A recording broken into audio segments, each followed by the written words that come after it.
ChronoCAC vous est présenté par Société Générale Produits de Bourse.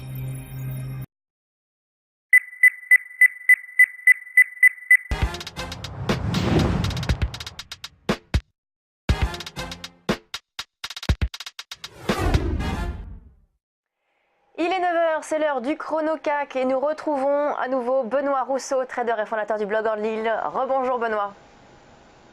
Rebonjour Lucie. Alors l'ouverture du marché parisien, ce matin on a parlé du CAC futur avec cette tendance qui était plutôt mal orientée, plutôt à la baisse. Vous nous disiez qu'on avait des statistiques à suivre aujourd'hui, pas mal de statistiques qui pourraient faire bouger les marchés, mais des séances plutôt calmes en raison de cette semaine écourtée avec notamment Thanksgiving en fin de semaine. Concrètement aujourd'hui, qu'est-ce que l'on peut faire sur le CAC ? Alors oui, ça va être une semaine calme à partir de mercredi soir. Les États-Unis avec Thanksgiving ont une journée très allégée jeudi, donc jeudi, vendredi sur les places européennes, il ne va pas se passer grand-chose. Alors aujourd'hui, ce qui pourrait être vraiment une chose très intéressante, c'est si on arrivait sur ce point pivot hebdomadaire, ce support journalier à 4850. Là, on n'en est pas loin, on en a 4858.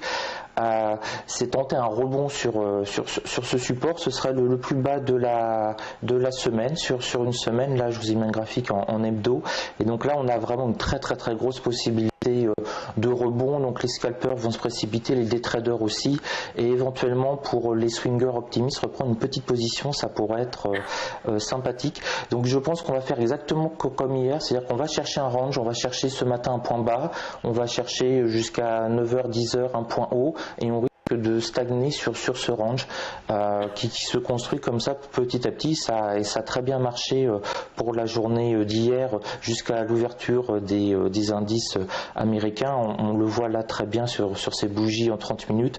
Hier, on a eu un range ici bas, on a eu un range haut et on n'a pas arrêté de taper dessus jusqu'à l'ouverture des marchés américains.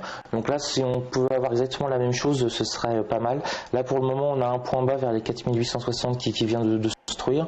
Il faudrait qu'on ait à nouveau un point haut, mais à mon avis, on risque de stagner sur 4850, 4860 en point bas et avoir du mal à franchir les 4890. On risque de rester aussi un petit peu sur le point pivot. Ça peut être le range de la matinée, en sachant qu'à 14 h 30, de toute façon, avec le PIB américain, pour la deuxième estimation du troisième trimestre, on risque d'exploser de toute façon, quoi qu'il arrive, le range en construction.